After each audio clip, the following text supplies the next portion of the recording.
From poverty to corruption to insecurity, violence against women and children. Why is it that every single country in the hands of Black African men are chaotic? The countries in the hands of Black men globally are messy. Why is it that countries that are in the hands and care of Black men are easily conquered, are easily dominated by few groups of non-Black men? Is it some grand plan, as they often say? Is it because of colonization? Is it because of slavery? Or is it just that Black men are horrendous leaders?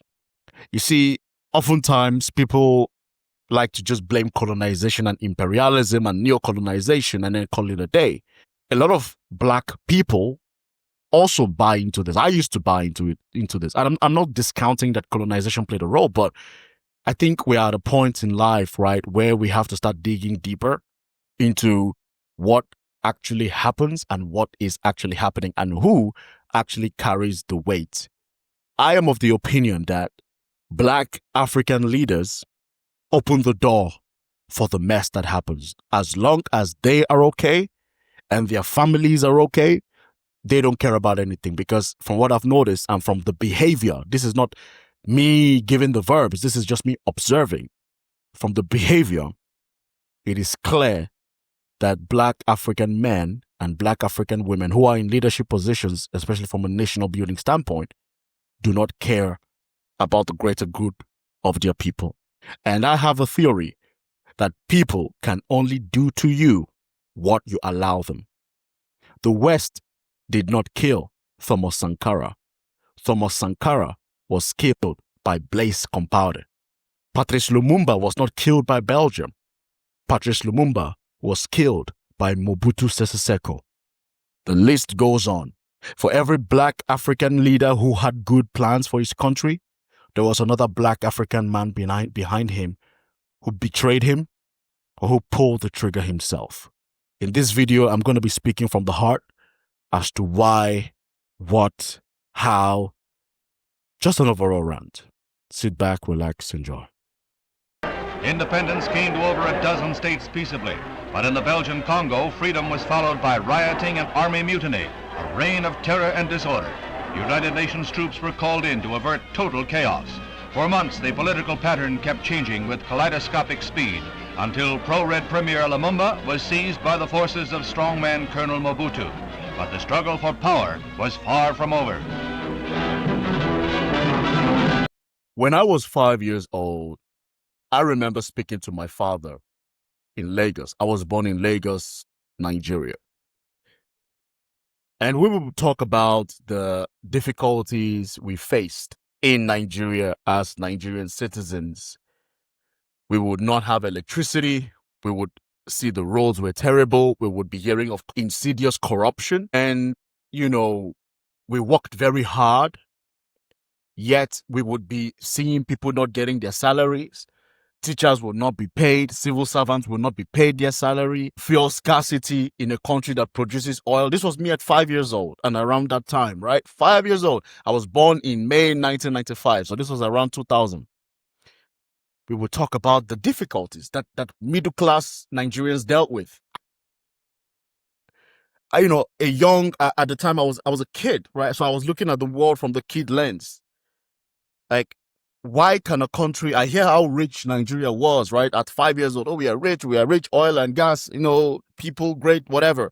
And I could not understand why were we struggling with the most basic amenities if we were so rich. And I started questioning that because it made no sense to me, logically, right? And I would see it. I would see people that were not born in the middle class or upper class, which is most Nigerians, through no fault of their own, they would be struggling.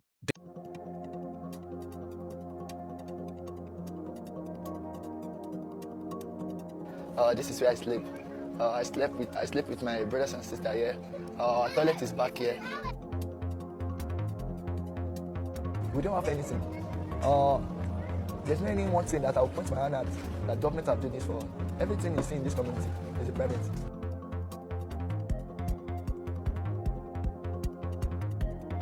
People are poor. To pull them out of that poverty, you need the right level of access for these people. Access in several dimensions. Number one is access to finance. Even education, healthcare, if those access are not produced, they will be poor, their children will be poor, their children will be poor.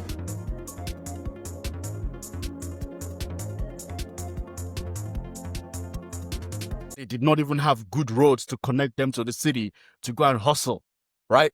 You would see kids my age, I was privileged, my age, on the highways, hawking gala. You would see kids on the highways hawking pure water, trying to survive. This was me at the age of 5. I was observing this already. 5 to 10, around that age range, right? No electricity, nothing. This was the case back when I was a kid in Nigeria, in Lagos State. When I was 25 years old, I was having the same conversation with my father. And guess what? Nothing changed. From 5 years old to 25 years old, nothing changed. I would talk to my father, the same thing. No electricity, poverty around the land, insecurity. In fact, things got worse because of inflation. Things got more expensive. 25 years old, same conversation. Fuel scarcity, people not being paid, public officers stealing money, just, hospitals not getting the proper funding, not getting the proper maintenance, people dying in the hospitals because the hospitals are trash. This was the same conversations I was having at the age of 25 with my dad about Nigeria. The same conversations I had with him when I was 5 years old. Now, and we are still having the same conversations we had when I was 5 years old.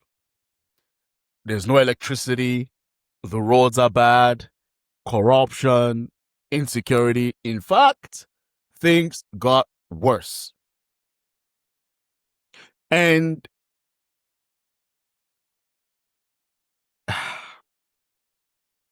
by the way, this video you guys are saying it's months in advance. I've been thinking of how to make this video, how to put this video out there, how to structure it,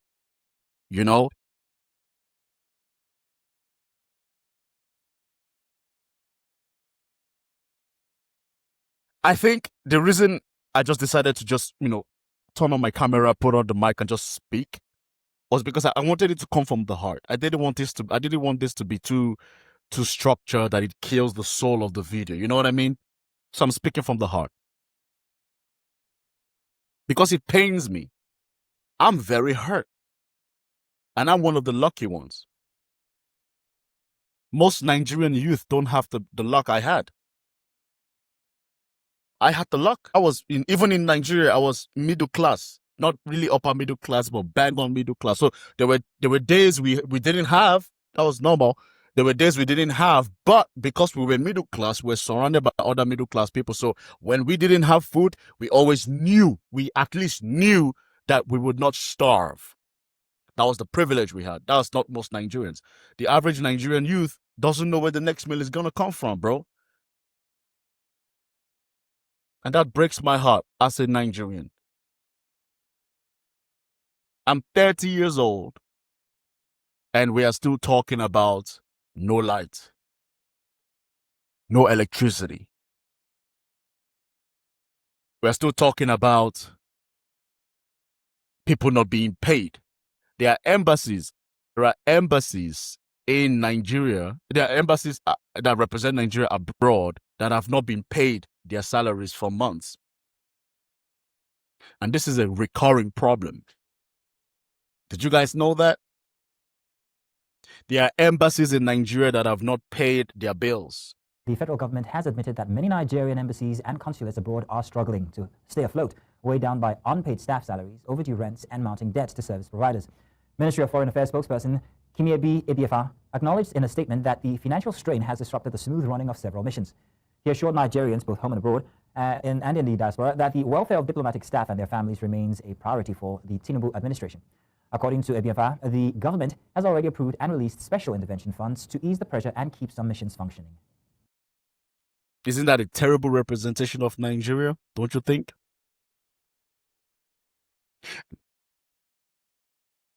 My point is, in 2025 or almost 2026, there is no excuse for Black African countries to still be struggling with the basic stuff that they should have figured out. There is no reason that Black African countries should still have poverty. It makes no sense. Especially the smaller Black African countries like the Equatorial Guinea, the Gabon, the Senegals. Right? For Nigeria is a big country, so I could give them some leeway, but I'm not giving them that excuse. But there's no excuse there, especially for all African countries at least. But then this got me thinking even more as to why. Why is it that all Black African countries are dealing with the most basic things that logically they shouldn't be dealing with? And I decided to start looking at things from a different angle and not go for the typical excuses, the typical scapegoats. Because I can already guess if you're watching this video up to this point, I can already guess what you're going to say. Colonization, imperialism. Look, let me debunk that for you. Colonization is very focused on resource control. That's it. But that does not mean the Black African leaders cannot improve their countries. Africa was not the only country that was colonized that had resources. No. The thing here is this. Black Africans are their own problem. That is the truth. The Black African leaders are their own problem. Do you know that for Black African countries to improve, it doesn't take much? It doesn't take much. Nigeria can rocket itself in the next 10 years. All it needs to do is tweak the structure of the government. But that will not happen because certain Nigerian elites, particularly those from the north of Nigeria, benefit from the current system because the current system of Nigeria favors the north more than it does the south. And this concept can be seen in every Black African country, particularly those in West Africa, Central Africa, and maybe even East Africa. But for sure, Western.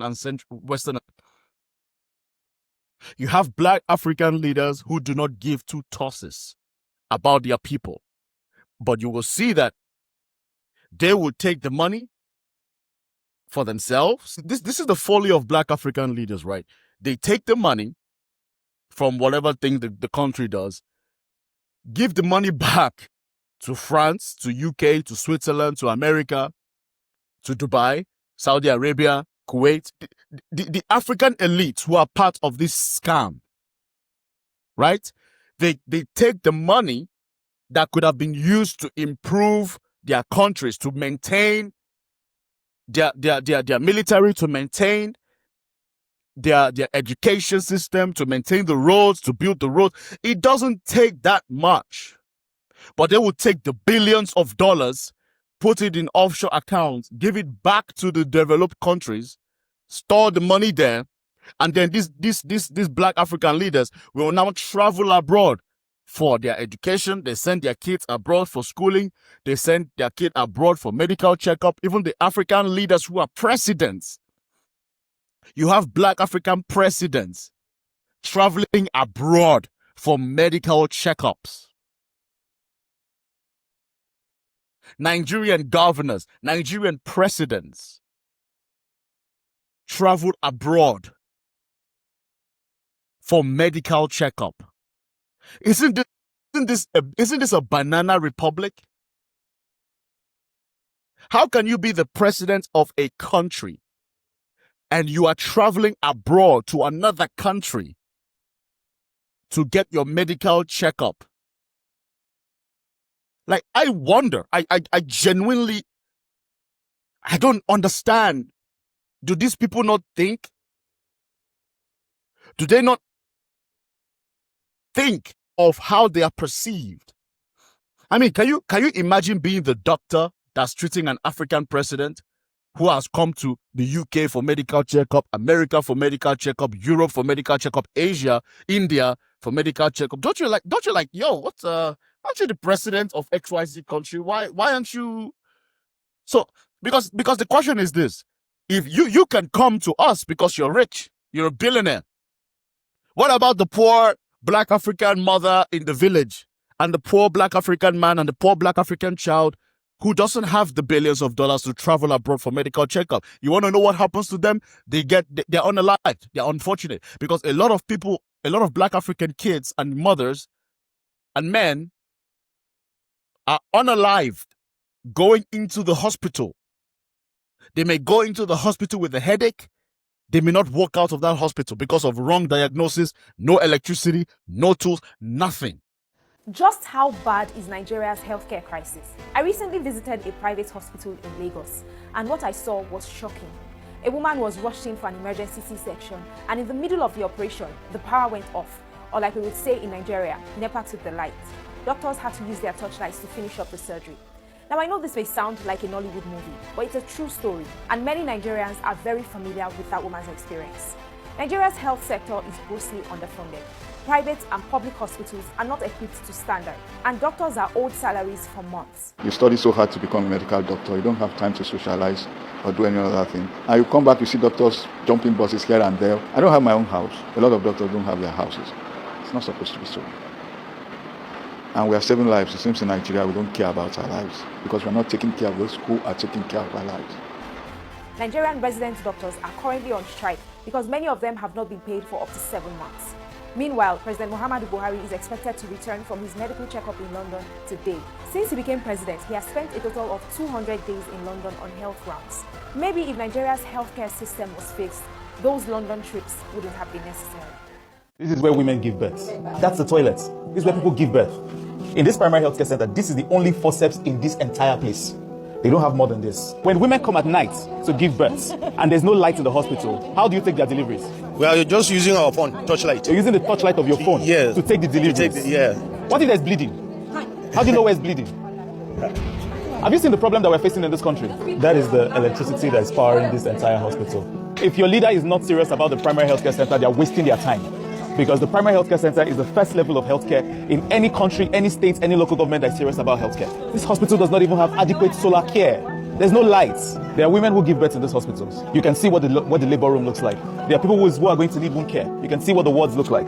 There are children who require help from this hospital. You can see what the resources look like. Vaccines have to be imported from another hospital just so that they can be given to the people here. But no worry, you can scroll because this is not bomb or funny or whatever it is. Tell your leaders that they should focus on primary healthcare centers and not be building fake ultramodern hospitals everywhere when this is neglected, because everybody everywhere actually deserves access to the highest quality care possible. This is the case of a lot of Black African countries. And then, when Europeans and Asians and everybody else says, yeah, Africans are savages, what do? Isn't that a savage thing to do to yourself? Is it not savage? Isn't it primitive? The way Black African leaders lead Africa, it is the most savage way of leadership. It is selfish. It is primitive. It is a very primitive way of thinking. So when people say, oh, Black Africans are primitives, are savages, we get angry. But look at home. You have Black African leaders who have been in office for decades. Their countries are still the same. Do you know some of the Black African countries fared better under colonization or just immediately after colonization? But as soon as these countries were handed over to you, you fucked it up. Now you don't care. Now you want to stop it. You want to take out all opposition and be the only person. I will say this to you. We have to stop blaming colonization excessively. Colonization happened. I don't give a shit about it. It's done. Whatever. We're in 2025. Neo-colonialism only exists because black African leaders allow it. I'll make that very, very clear for you. Don't get it twisted. All right? A lot of people need to stop infantilizing black African leaders. Every single thing that happens within the borders of any African country, the black African leaders, the black African elites are aware of it. They know they allowed it. You better believe that. The West can only do Western things in your country because the African leaders allow it. The guy at the top may not allow it, but there's somebody within the circle that opened the door. All the leaders, all the black African leaders that had good intentions for their country, look into it. It was another black African man that opened the door for them to have access to it. Do you think, let me ask you, to the black Africans that are going to come at me right now, but thinks this colonization is deeper than that. Do you really think that the big powers that we know today are not trying to get at each other, are not trying to infiltrate each other? If I'm not mistaken, every single world power, from China to America to Russia to Saudi Arabia to Israel, do you know that they are always trying to infiltrate one another's sensitive, like, data bank or something? If I'm not mistaken, there's a department in the Pentagon and in other countries. Their sole purpose is to try and break into other countries' systems to get information. We hear China, America every single day. China, America, America, China, China, America. You think they're not trying to get at each other? You know why it doesn't work? Because the Chinese man does not allow it. Because the white man does not allow it. He block it. Ibrahim Traore, like him or not, the reason Ibrahim Traore is alive today is because he's protected by mainly black African people who see his vision and they protect him. He has survived over 30 assassination attempts because he's protected, he's covered. You think America is not trying to get at Xi Jinping? You think America is not trying to get to Putin? You think people are not trying to come to the guy in Saudi Arabia, in India? You think people are not trying to come to Netanyahu? But they are protected by their people because they understand the value they bring. Black Africans are the easiest to infiltrate because we are selfish people. We are primitive people. We are. How can we fight the world when they call us savages and primates and primitive people? Look at the way we run our things, bro. Look at the way we run our countries, man. We run the countries like Mad Max. Yeah, I mean, if you look at Nigeria, it's almost like we are suffering unnecessarily. Nigeria is an easy fix. Nigeria is too big to be a central government. We don't need a central government. What Nigeria needs, we need to give the states autonomy with a weaker central government. Every state for yourself. Manage yourselves. End of story. End of story. And the ones that cannot sustain themselves, you can find a way to partner with the central government to make sure you survive. That's it. Every state should be focused on themselves. That way, everybody knows, okay, I am only responsible for these borders. We have to make it work. Make it work. Because the current system we have in Nigeria encourages laziness. It encourages corruption because you know that every single month, you're always going to get a check. You're always going to get a check from the central government. And this is not excluding Nigerian people too. Because the average Nigerian person is selfish. We are selfish. We don't care about the greater good of our countries.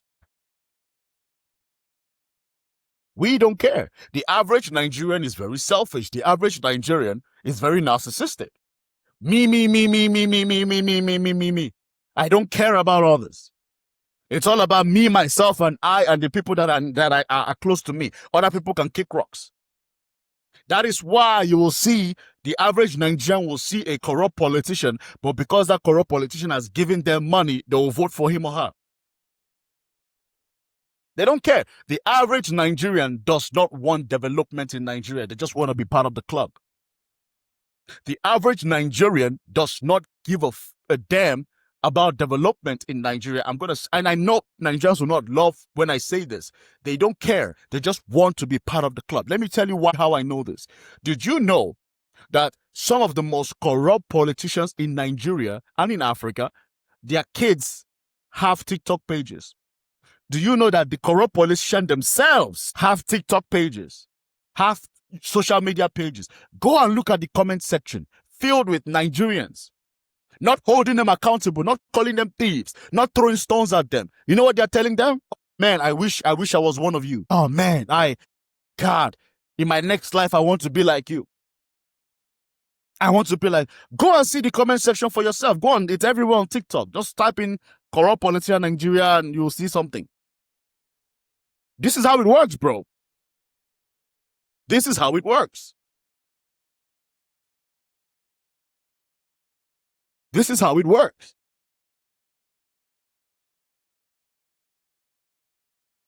This is how it works.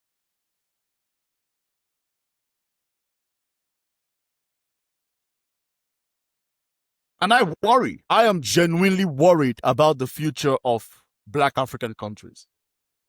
Because you can tell a lot about a people from what they do, right?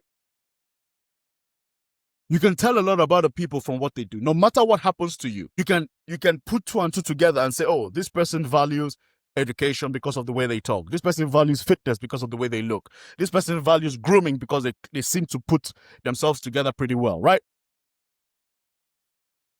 But since independence, what can we say a lot of Black African countries value? Every single country that is in the hands of a Black man is in absolute chaos. It's easy to say, oh, there's a grand design. There is no grand design. Cut that shit out, please, and take some bloody accountability. What grand design? Grand design that you cannot pay salaries to your teachers? Is it grand design that you cannot build the roads that the people need to make money for themselves? Grand design that the schools are dilapidated? Grand design that people are stealing money and you don't give a damn about it? Grand design that there's insecurity around the country, that people are dying, women are getting assaulted on a daily basis? That's the grand design? So because the white man is coming for the Black man? Oh please, please. There's no grand design. Black men are terrible leaders. Proven. I mean, what other? I mean, at least there is no excuse for Black African countries to not have at least a Singapore equivalent in Africa. There is no excuse. When I was younger, actually, I used to think that the smaller countries like Equatorial Guinea, Gabon, Senegal, these smaller countries, I was thinking, oh man, these guys are gonna blow up. You know, they're gonna be like hot cake, well developed. Everything is good because they're small. Most of these countries in Africa are like the size of a state in Nigeria. They're small. I mean, how can you have less than 10? You have less than 10 million people, 15 million people, oil and gas, and you're poor? Come on, bro. Nah, that is weird. That is weird to me. Every single country in Black men's hands are in shambles.